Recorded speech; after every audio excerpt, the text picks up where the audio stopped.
नमस्कार, मैं हूं पवन त्यागी। पश्चिम बंगाल के चुनाव में टीएमसी के नेता शेख आलम ने एक ऐसा बयान दिया है जिससे देश में भूचाल आ गया है। जी हां, टीएमसी के नेता उसने कहा है कि यदि हम 30% मुसलमान एक साथ हो जाएं तो हम 4 पाकिस्तान बना देंगे।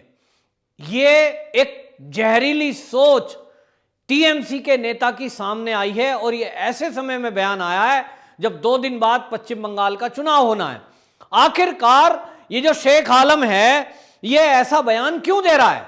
ये मुसलमानों को भड़काकर इकट्ठा करने की बात कर रहा है, ये पोलराइजेशन की बात हो रही है और आखिरकार इनके इरादे देखिए कि ये इस देश को पाकिस्तान बनाना चाहते हैं और वो भी इसके 4 टुकड़े करना चाहते हैं।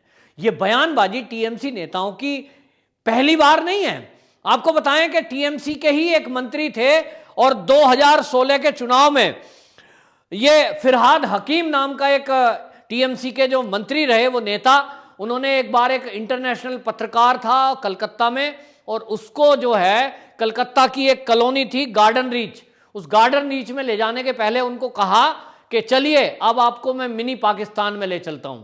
यानी उन्होंने एक ऐसे एरिया को डेवलप किया है तुष्टीकरण करके जहां वो पाकिस्तान जैसा माहौल बना दिया है।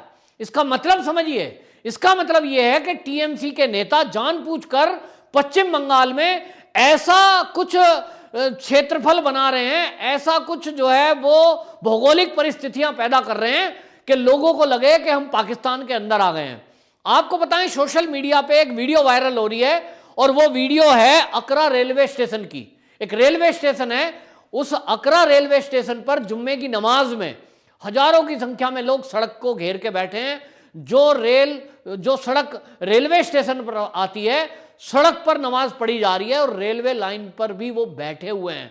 पुलिस खड़ी है बाकायदा, लेकिन पुलिस चाहकर भी रेलवे लाइन से उन नमाज पढ़ने वालों को नहीं हटा रही है, ना हटने के लिए कह रही है। और ट्रेन आती है, ट्रेन रुकती है, इंतजार करती है 1 घंटे कि ये नमाज पढ़ने वाले लोग नमाज पढ़ें, वहां से हटें, तब ड्राइवर ट्रेन आगे चलाता है।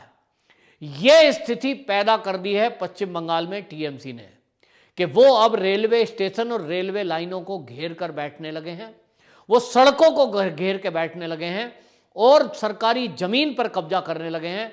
वहां मस्जिदों का जाल बिछता जा रहा है और हिंदुओं की ढूंढ ढूंढ कर हत्या की जा रही है। बीजेपी के लोगों की, कार्यकर्ताओं की हत्याएं की गई हैं जो कि 100 से ऊपर हैं। और इसलिए टीएमसी के नेताओं का ये जो बयान है ये अपने आप में बता रहा है कि टीएमसी की हकीकत आखिर में है क्या। बहुत सारे बीजेपी के लीडर अपने चुनाव प्रचार में इस तरह की बातें बोलते हुए हमने सुने हैं। वो कहते हैं कि साहब यहां तो मूर्ति विसर्जन के लिए भी कोर्ट की शरण लेनी पड़ती है, कोर्ट आदेश करता है तब मूर्ति विसर्जन होती है। यहां ताजिए निकालने में छूट है, लेकिन आप जो सरस्वती पूजा है उसमें आप झांकी नहीं निकाल सकते हैं, आपको अनुमति नहीं मिलेगी।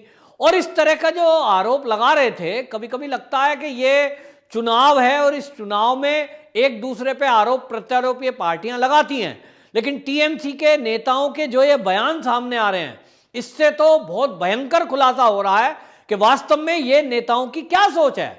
ये कह रहे हैं कि ये 70% यहां बहुसंख्यक है तो हम 30% यदि एक हो जाएं तो देश के 4 टुकड़े कर सकते हैं, ये 4 पाकिस्तान बना सकते हैं। लेकिन ये नेता जो बयानबाजी कर रहे हैं, ममता बनर्जी इस पर जवाब दे कि क्या वो पश्चिम बंगाल को और भारत को पाकिस्तान बनाने का सपना देखती है? क्या इसीलिए वो रोहिंग्याओं को भारत में एंट्री दे रही है? क्या वो इसीलिए बांग्लादेश से जो आ रहे हैं लोग उनको सारी सुविधाएं मुहैया करा रही है? क्या 3 करोड़ बांग्लादेशी जो अभी तक 5 करोड़ हो चुके हैं उनको इसीलिए अपना मेहमान बनाकर पश्चिम बंगाल में उनका राशन कार्ड, उनको राशन देना, बिजली का कनेक्शन देना, पानी का कनेक्शन देना, उनके लिए मकानों की सुविधा करना, क्या यही प्लानिंग चल रही है टीएमसी की कि बंगाल के आए हुए लोगों को यहां बढ़ा दें और फिर भौगोलिक परिस्थितियां बदल जाएंगी और फिर उसके बाद वोटों के आधार पर तुम जीत जाओगे और इसके बाद सत्ता में काबिज रहोगे और फिर कम से कम पश्चिम बंगाल को आप एक नया पाकिस्तान तो बनाने का विचार रख ही रहे हो। ये जो टीएमसी का नेता शेख आलम है, इसका खुला बयान वो सोशल मीडिया पर वायरल है कि ये सभा करता है और सभा में घोषणा करता है। इसका मतलब यह है कि जो ये सारे के सारा ध्रुवीकरण करने की नीति चल रही है, इसके पीछे एक सोच है और वो मैसेज देना चाहते हैं कि पश्चिम बंगाल के मुसलमान एक होकर टीएमसी को वोट दें।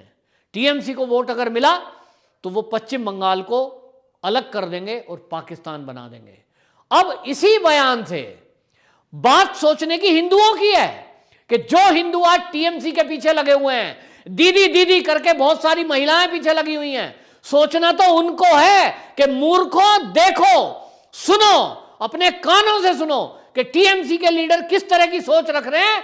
और आज पाकिस्तान घोषित नहीं है, पश्चिम बंगाल अभी पश्चिम बंगाल है, उसके बावजूद तुम्हारी हालत क्या है कि तुम दूसरे दर्जे के बन के रह गए हो।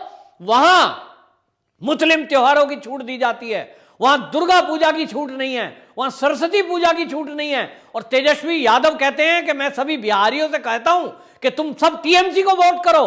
तो जरा उन बिहारियों से पूछो तेजस्वी कि उनका क्या हाल है बंगाल के अंदर। नौकरियां मिली, उनको सरकारी सुविधा मिली, उनको मेडिकल फैसिलिटी मिली, किसी को नहीं मिली। लेकिन तुम चाहते हो कि गरीब आदमी गरीब बना रहे ताकि तुम्हारा वोट बैंक जिंदा रहे और तुम लोगों को कहो कि तुम्हारी गरीबी दूर करेंगे, तुम हमें वोट दो।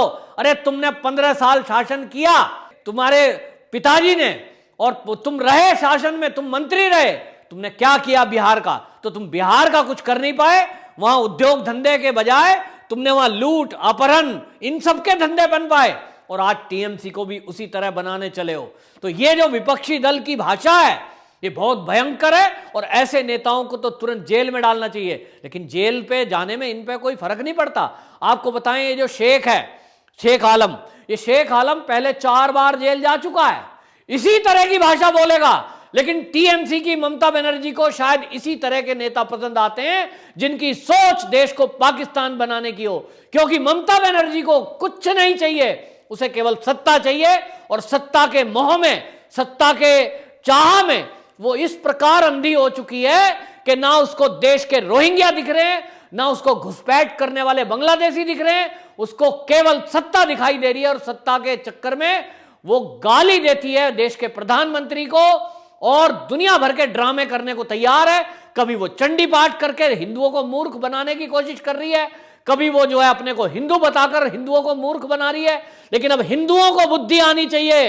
हिंदुओं सुधरो, देखो कि मुसलमान 30% होते हुए सपना देख रहा है कि वो पाकिस्तान इस देश को बना देगा।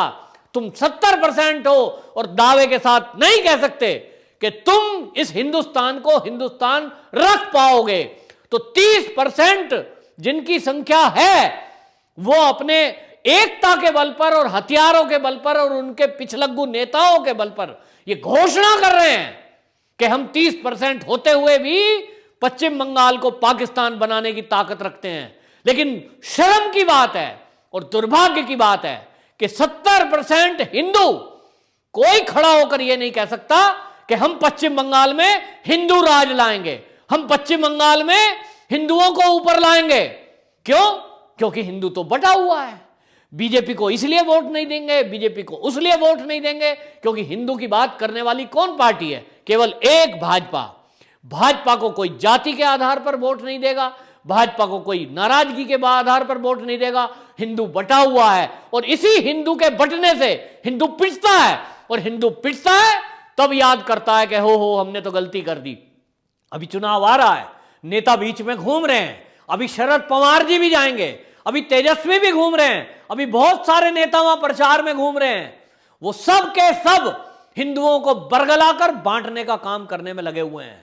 और मुसलमान पूरी एक सोच लेकर के चल रहा है जो शाह शेख आलम ने अपनी सोच बता दी है कि हम एकजुट हैं और एकजुट होकर हम इस भारत में रहते हुए ही भारत के राज्यों में इस कदर अपना सत्ता शासन चलाएंगे कि धीरे धीरे मिनी पाकिस्तान से पूरा पाकिस्तान, और इस भारत में हम जहां चाहेंगे सड़कें जाम करेंगे, जहां चाहेंगे रेल रोक देंगे, जहां चाहेंगे सरकारी जमीनों पे कब्जा कर लेंगे और जब चाहेंगे यहां अराजकता कर देंगे।